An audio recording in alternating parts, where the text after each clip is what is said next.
جہاں تک مجھے احساس ہو رہا ہے نبی کی سنت نبھانے کا خیال بھی نہیں آتا.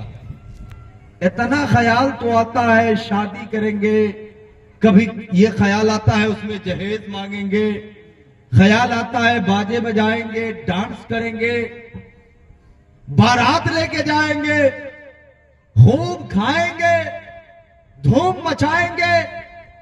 ان چیزوں کا خیال تو خوب آتا ہے، مگر اے میری قوم کے غیور مسلمانوں، کبھی آپ کے دل اور دماغ میں یہ خیال آیا کہ ہم اپنے نبی کی سنت ادا کرنے چلے ہیں؟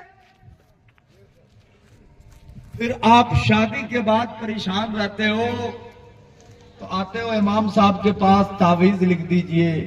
کیا ہوا ہے؟ شادی ہوئی، انبنی شروع ہو گئی، بات بنتی نہیں. کبھی کہہ کے شکایت کرتے ہو کہ نئی دلہن کا گھر میں آئی، کسی کی بات مانتی نہیں. ارے بات کیسے مانے گی؟ آپ گھر میں لائے ہو دلہن کو تو پہلے اس کا دل دکھائے، اس کے ماں باپ کا دل دکھائے، تو اس بچی سے آپ پریشان کیسے نہیں رہو گے اور وہ بچی آپ کا دل دکھانے کی کوشش کیسے نہیں کرے؟ اے میری قوم کے غیور مسلمانوں، اتنی سمجھ ہمارا آپ کو آ جائے تو یہ شادی جو غریبوں کے لیے بہت بھاری ہے. محسن بھائی کے یہاں میں جامع مسجد میں امامت کے لیے تقریباً 11 مہینے رہا.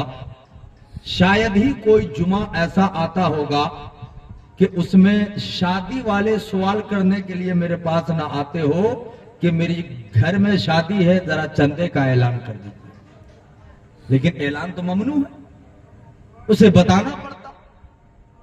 یہ ہمارے گھر کی عورتیں، ہماری ماں اور بہنیں در در کی ٹھوکریں کھاتی ہے، غیروں کے در پہ جاتی ہے. بتاؤ میری قوم کے غیور مسلمانوں، یہ کس نے مجبور کیا ہے؟ ہم نے. آج آپ یہ سمجھتے ہو ہمارے پاس بیٹا ہے، اتنے پیسے لے لیں گے. کیا اللہ آپ کو بیٹی نہیں دے سکتا؟ بیٹی نہیں ہے تو پوتی نہیں دے سکتا؟ یقیناً دے سکتا ہے.